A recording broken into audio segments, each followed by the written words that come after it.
우리나라는 통신 서비스를 할 때 상대방 가입자의 모든 통화 내역을 듣는 사람이 없잖아요. 근데 북한은 그게 감청이 가능한 시스템을 만들었다고 하더라고요. 메시지도 다 체크한다고 합니다. 예를 든다면 드라마를 많이 본 청년이 사랑하는 남자친구한테 오빠 사랑해 이렇게 보내는 거예요. 그럼 바로 그 휴대폰이 통신 절단된답니다. 안녕하세요. 오늘도 아오지 누나가 또 여러분 뵈러 찾아왔습니다. 오늘은 휴대폰 이야기 할까 해요. 지난번 영상에 말씀드렸는데 탈북민들이 한국에 오면 제일 먼저 뭐 한다고요? 그렇죠. 휴대폰을 삽니다. 그리고 휴대폰 다음에는 뭐 살까요? 차 사고요. 마지막에는 집 사야겠죠.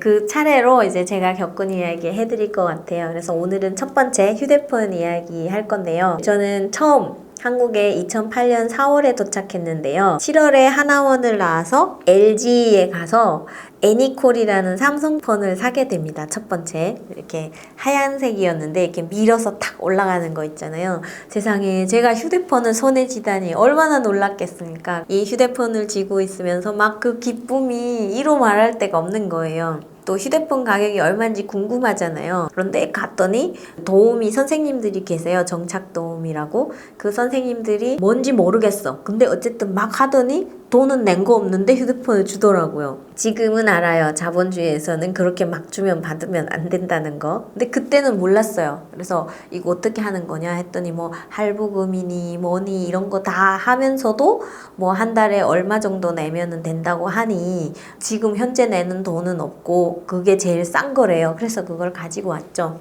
그리고 나서 이제 처음 알은 게 컬러링 아시죠? 다른 사람이 나한테 전화 걸면 연결음이 들리잖아요. 그게 너무 신기한 거예요. 투지폰으로 열심히 서치하면서 컬러링을 찾았거든요. 근데 그때 당시는 인터넷 접속해서 그 하는 게 데이터 요금이 장난 아니었어요. 2, 3일 그렇게 쓰고 났는데 통신사에서 연락이 온 거예요. 지금 휴대폰 데이터 요금만 17만 원 나왔다는 거. 3일을 했는데 그때 당시에 한 5만 원 정도 있었어요. 그러니까 하나원에서 전화하라고 준 돈이 있는데 그걸 모아서 가져온 게 5만 원이고 이제 20일 날 돼야 수급비가 들어온단 말이에요. 근데 수급비가 들어오기까지 그 17만 원을 지금 낼 수가 없는 거예요. 20일까지. 무슨 생각을 했냐면 와 남조선에 오면은 강도가 있다고 하더만 생눈법악 한다더만 이건가 보다. 내가 뭐 하지도 않았는데 17만 원이라는 게 말이 되냐고. 그때 당시에 제가 사는 집에 한 달 임대료 있잖아요. 14만 9,900원이었어요. 그러니까 이틀 동안에 한 달 임대료보다 더 많은 돈을 날린 거예요. 그러니까 상상이 가시죠? 얼마나 큰 돈인지. 그때 당시에는 그 물가가 김밥 한 줄이 800원이었어요. 50만 원만 있으면은요 한 달을 살았거든요. 저희 식구가. 그렇게 하면서 휴대폰을 처음 사기 시작했는데 이게 또 얼리 어댑터지 않습니까? 제가 그러다 보니 휴대폰이 새 거 나올 때마다 바꾸는 겁니다. LG전자에 달려가가지고 이번에 그 삼성폰이 새로 나온 거 뭐냐. 그때는 LG폰도 있었거든요. 지금은 LG폰이 없어졌지만 그렇게 하다가 이제 나중에 몇 년 후에는 이제 아이폰을 사게 됩니다. 그래서 아이폰 유저가 돼가지고 지금까지 아이폰을 썼는데 요즘 제가 삼성폰을 또 바꿨어요. 사업자인 경우에는 통화 녹음이 필수더라고요. 아이폰도 녹음 기능은 있어요. 요즘에 생겼거든요. 그런데 녹음을 딱 켜면 이럽니다. 지금부터 통화가 녹음됩니다. 말고 큰 소리로 얘기하는 거예요. 그거 어떻게 해? 그래서 삼성폰을 샀거든요. 아이폰을 쓰다가 삼성폰으로 옮겨오니까 정말 불편해요. 이게 폰이 좋다 나쁘다를 떠나서 사람이 익숙한 게 있잖아요. 삼성 거 그 최신 폰이거든요. 너무 커요. 너무 커서 이게 한 손에 이렇게 잡히지 않거든요. 그리고 저는 또 손도 좀 작은 편이어가지고 좀 불편하지만 통화 녹음이 되니까 어쩔 수 없이 쓰고 있긴 하거든요. 지금 요즘 휴대폰을 보면은 무섭죠. 제가 어디가 있는지도 다 알 수 있잖아요. 네. 내비게이션 는 기본으로 쓰는 것 같아요. 그리고 사진 기능도 쓰고 있고 간단한 이메일 보내거나 또 팩스 보내는 이런 것들도 다 휴대폰으로 할 수 있고 쿠팡에서 배송도 시킬 수 있고 옷도 거기로 살 수 있고 학교 알림장 있잖아요. 그런 것도 다 휴대폰으로 받아요. 지금 그 어플들을 통해서 받고 있고 아이들 같은 경우는 게임도 그걸로 하고 엄마들 같은 경우에는 뭐 그런 걸로 수다도 떨고요. 커뮤니티 사이트 같은 데도 다 그 어플로 들어가는 이런 거란 말이죠.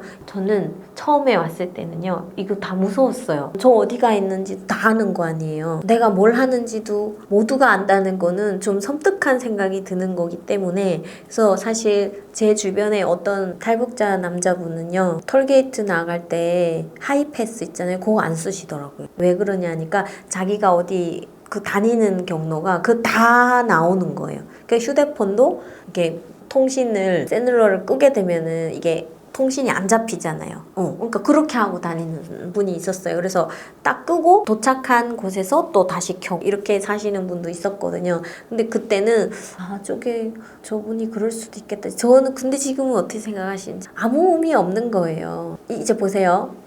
제 영상을 북한 사람들도 볼 수 있기 때문에 설명을 드리자면, 우리가 휴대폰에 까나 안 까나 똑같아. 내 통신 서비스가 전기가 꺼져 있어도 기지국에 잡히거든요.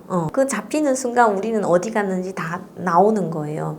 그리고 이메일, 사진 이런 것도 다 위치 기반 서비스로 되거든요. 사진 어플 이렇게 보면은 어디서 찍은까지 다 나와요. 전 세계 지도가 그려져 있고요. 영국에서 찍은 거, 뭐 프랑스에서 찍은 거, 그 사진이 거기에 딱 겨제돼서 나와요. 지금 이런 세상인데 그걸 무슨 혼자서 어떻게 한다고 될 수는 없을 것 같고, 대학원에서 이런 수업은 들었었거든요. 이런 모든 것들이 모든 사람들을 감시하고 이제 앞으로는 제약이 될 수 있는 상황이 오고, 이런 게 다 정보고 비용이 된다는 거예요. 여러분 그 개인정보 파는 거 있잖아요. 그런 것도 생각하시면 이해되실 거예요. 그러니까 이런 모든 위치 기반의 서비스들이 누군가에게는 돈을 버는 하나의 산업으로 건너갈 수도 있는 상황인 거죠. 북한에서는 휴대폰이 있었을까요? 없었을까요? 네. 당연히 없죠. 그리고 저는 2002년에 북한을 떠났는데요. 그때 당시에 저는 손전화기라는 것 자체를 몰랐습니다. 그리고 뭐 2008년에 한국에 왔을 때도 한국 분들도 그러시더라고요.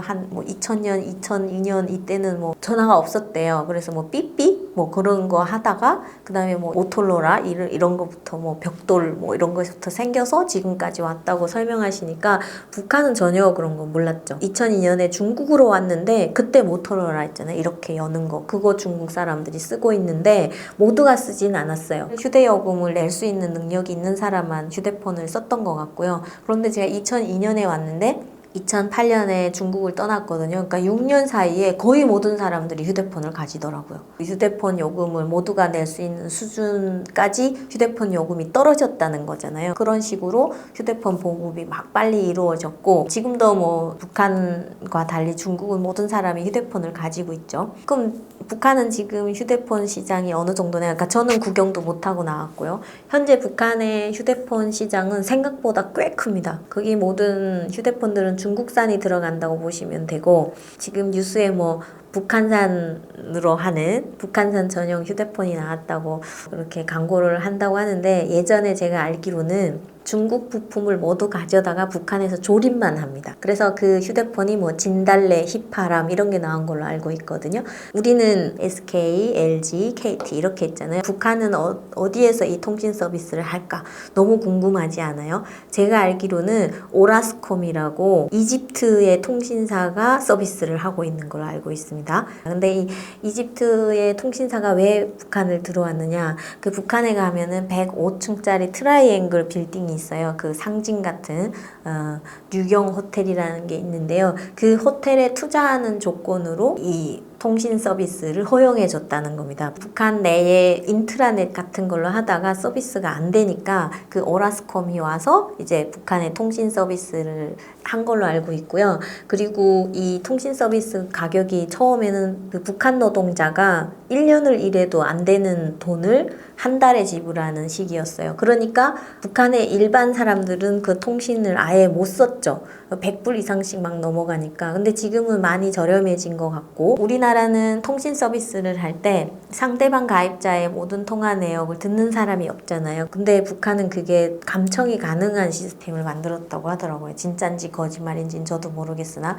메시지도 다 체크한다고 합니다. 예를 든다면 드라마를 많이 본 청년이 사랑하는 남자친구한테 오빠 사랑해 이렇게 보내는 거예요. 그럼 바로 그 휴대폰이 통신 절단된답니다. 그리고 그쪽에서 통보가 오는 거죠.